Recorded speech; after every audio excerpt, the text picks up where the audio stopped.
नमस्कार दोस्तों, स्वागत है आपका हमारे YouTube चैनल में। आज की कहानी जिसका शीर्षक है हाथ और साथ। आइए कहानी शुरू करते हैं। पत्नी का देहांत हुए 15 दिन हो चुके थे। लोगों का आना जाना अब बंद हो गया था। वह अकेला बैठा पुरानी यादों में खोया था कि अचानक उसे पत्नी का लिखा पत्र मिला। पत्र में लिखा था, प्रिय पतिदेव, मुझे पता चल चुका है कि मुझे कैंसर है, वो भी अंतिम स्टेज में चल रहा है। मैं यह भी जानती हूँ कि मेरे पास अब बहुत कम दिन बचे हैं। मुझे यह भी पता है कि आपने मेरे इलाज में अपनी सारी जमा पूंजी खर्च कर दी है। सारे गहने बिक चुके हैं। कितनी मेहनत से बचत करके जो प्लाट हमने खरीदा था, वह भी मेरी बीमारी की भेंट चढ़ चुका है। ये सारी बातें मुझे नहीं बताओगे तो क्या मुझे पता नहीं चलेगा? आपकी अर्धांगिनी हूँ। जिंदगी के 12 साल आपके साथ गुजारे हैं। आपके चेहरे को पढ़कर जान जाती हूँ आप किस हालात में हो। अगर मेरी मजबूरी तो देखिए, मैं आपके आंसू भी नहीं पहुँच सकती। आप अकेले में जब रोते हो तब छुपकर देखती हूँ, फिर खुद भी रोती हूँ। कमबख्त जिंदगी हमें किस मोड़ पर ले आई है। एक दूसरे का दर्द भी नहीं बांट सकते, आंसू भी नहीं पहुँच सकते। आप समझते हैं आपको रोते देखकर मैं कमज़ोर पड़ जाऊंगी। इधर मैं नहीं चाहती आप कमज़ोर पड़ें। कितनी बेगानी हो गई हूँ ना मैं। आपकी उदासी का कारण भी नहीं पूछ सकती। आजकल सब जान पहचान वाले मिलने आ रहे हैं।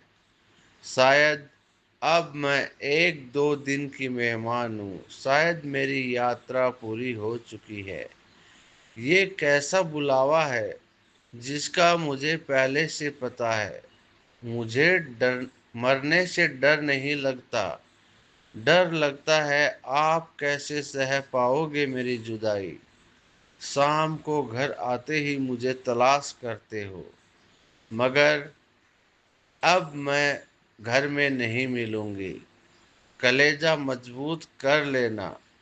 जानती हूँ बहुत मुश्किल होगा आपके लिए मुझे भुलाना। 2 दिन मायके चली जाती हूँ तो पीछे पीछे चले आते हो। अब तो हमेशा के लिए बुलावा आ गया है।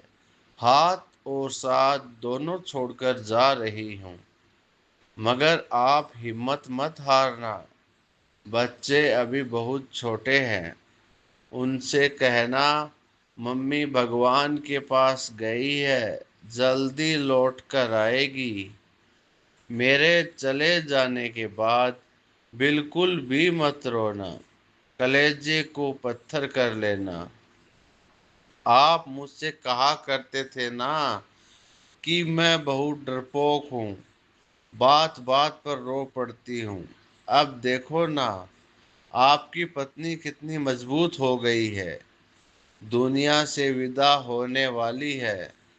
रात दिन दर्द को लेकर जी रही है, मगर एक बार भी नहीं रोई। सफर बहुत छोटा रहा, मगर क्या करूं, अब साथ नहीं दे पाऊंगी। इतना प्यार देने के लिए शुक्रिया। मेरे सारे नखरे उठाने के लिए आपका शुक्रिया। मुझे टूट कर चाहने के लिए आपका शुक्रिया। जानती हूँ आपको मेरी लत लगी हुई है।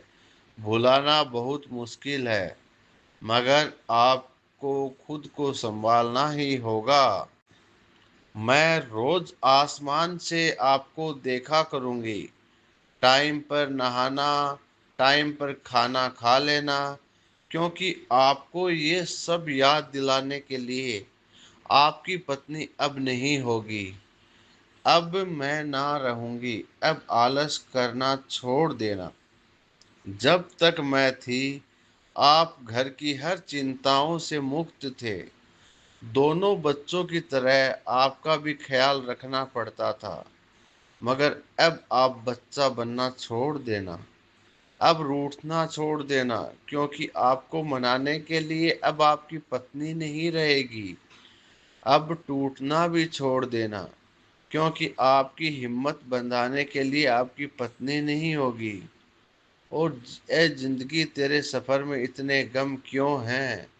जो जीना ही नहीं चाहते उनकी तू बहुत लंबी है, मगर जो जीना चाहते हैं उनकी सांसें इतनी कम क्यों है? ए जिंदगी, अब और नहीं लिखा जाता। हाथों में दम बिल्कुल भी नहीं है, फिर भी लिख रही हूँ। आप 2 दिन से सोए नहीं थे, इसलिए आज गहरी नींद में सो रहे हो। मुझे लिखने का वक्त मिल गया, मगर अब मैं लिखना बंद करके आपको थोड़ा सा निहारना चाहती हूँ। पता नहीं सुबह उठूं या ना उठूं। आज आखिरी बार आपके हाथों का तकिया बनाकर सोना चाहती हूँ।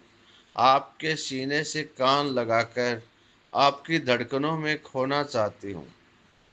और इतना कहकर उन्होंने अपनी अंतिम सांसें चुन ली। दोस्तों, आपको यह कहानी कैसी लगी? कमेंट बॉक्स में ज़रूर बताएं। साथ ही पति पत्नी के इतने प्यारे रिश्तों को हमेशा सलामत रखें। नए दोस्तों को हमारा चैनल सब्सक्राइब ज़रूर कराएं, लाइक करें, शेयर करें। धन्यवाद।